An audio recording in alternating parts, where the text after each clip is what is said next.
Siempre se ha dicho que no se debe hablar de política ni de religión. Sin embargo, es precisamente de religión de lo que hoy les quiero hablar. Pero religión vista desde un punto de vista bastante específico, el integrismo.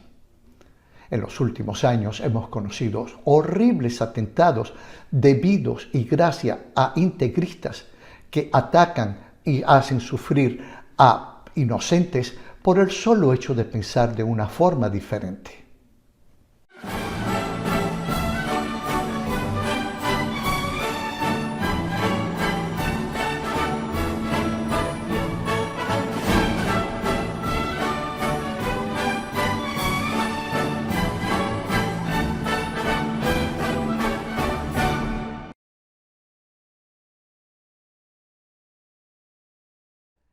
Con frecuencia señalamos con el índice inquisidor a integristas musulmanes, pero no podemos olvidar que en el pasado también hemos tenido integristas católicos.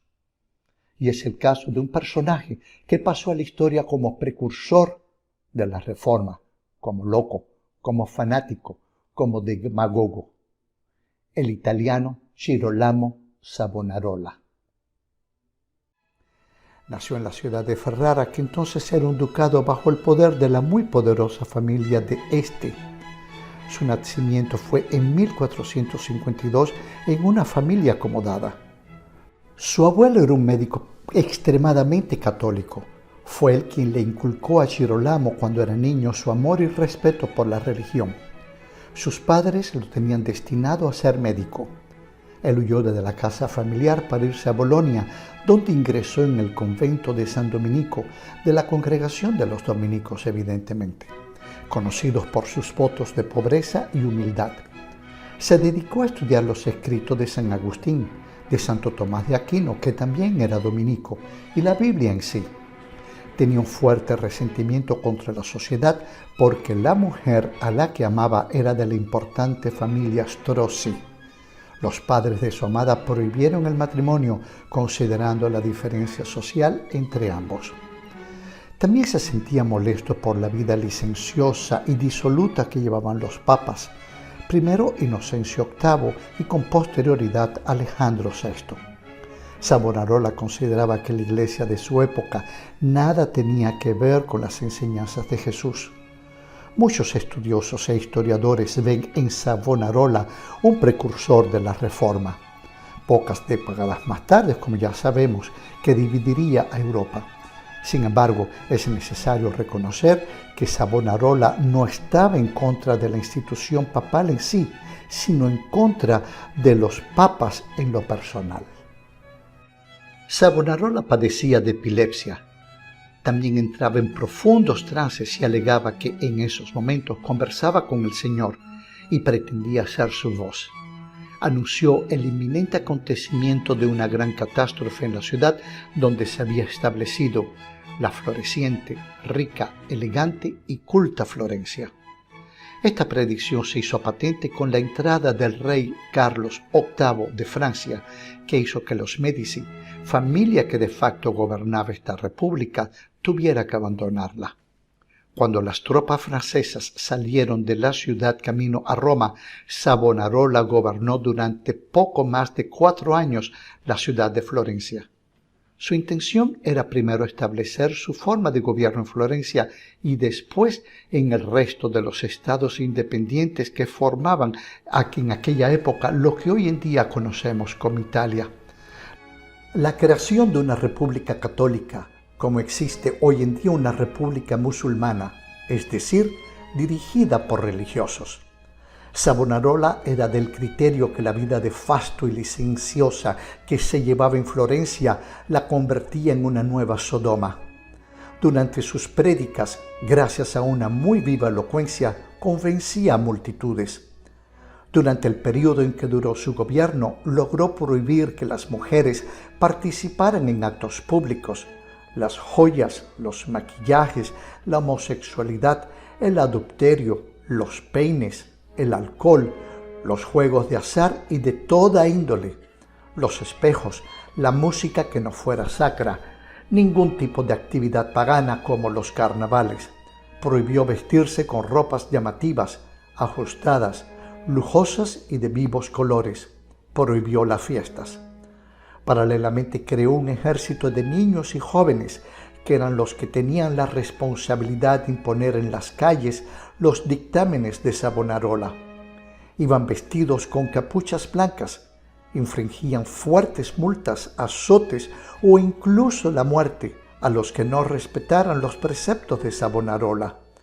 En un inicio, los artesanos y comerciantes de la ciudad lo siguieron, pero por lo restrictivo de sus preceptos fue perdiendo adeptos. En las calles se instauró un régimen de terror. Las familias no se atrevían a salir a las calles si no era por una situación de necesidad. Como si todo esto no fuera poco, creó las hogueras de las vanidades en las que se quemaba todo objeto considerado pecaminoso. El propio Sandro Botticelli voluntariamente quemó algunos de sus cuadros. A estas hogueras venían a parar libros, cuadros, obras de arte, ropa fina, maquillajes, peines y espejos. Savonarola realmente se creía en un elegido de Dios. En una de sus prédicas dijo que no le temía al fuego. Fueron los franciscanos del convento de la Santa Cruz sus principales opositores. En particular, el monje Francesco de la Curia fue la punta de lanza de esta oposición. De la Curia lo retó públicamente a montar 2 hogueras en la plaza del Duomo para inmolarse ambos por el fuego y que Dios le perdonara la vida a aquel que llevara razón. De la Curia se presentó a la cita ante las hogueras, pero no Savonarola, alegando que esperaba una señal del cielo. Al no presentarse Savonarola, perdió mucho prestigio ante los florentinos. El golpe de gracia se lo dio el Papa Alejandro VI cuando amenazó con impedir el comercio exterior a la República de Florencia. Fue en ese momento que los comerciantes y artesanos de la ciudad entendieron que no era útil seguir a este iluminado. Consciente del descontento latente que existía en Florencia contra el iluminado, Alejandro VI mandó a su hijo César Borgia a invadir la ciudad. Savonarola fue apresado y confesó después de 44 días de tortura que había inventado sus visiones y profecías. Todo su cuerpo fue maltratado con la tortura, salvo su mano derecha con la que debía firmar su confesión. Llegó el momento en que no pudo soportar más las torturas y firmó la confesión, aunque más adelante se retractó. Todos aquellos que le habían seguido lo abandonaron, salvo 2 de sus más allegados acólitos. Los 3 primeros fueron ahorcados. Sus cuerpos fueron quemados hasta llegar a las cenizas. Esas cenizas fueron recogidas y fueron arrojadas al río Arno para que nadie pudiera conservarlas como si fueran reliquias. La Iglesia logró acabar con el régimen que Savonarola había creado en Florencia, pero no supo sacar enseñanzas de lo que había pasado. Tan solo 21 años después, allá en Alemania, en la ciudad de Wittenberg, Lutero clavaba en la puerta de su iglesia las 95 tesis que dieron lugar a la Reforma. Así son las cosas de la historia. Y es así también como termino mi trabajo del día de hoy. Les pido por favor que me ayuden con la divulgación de este trabajo. Pueden darle like para que de esta forma la divulgación sea más importante. No les cuesta nada, es gratuito. De esta forma yo me despido de ustedes dejándoles aquí 2 programas que de alguna forma están relacionados con los que hoy les he explicado y despidiéndome de ustedes, como siempre, con un afectuoso hasta la próxima.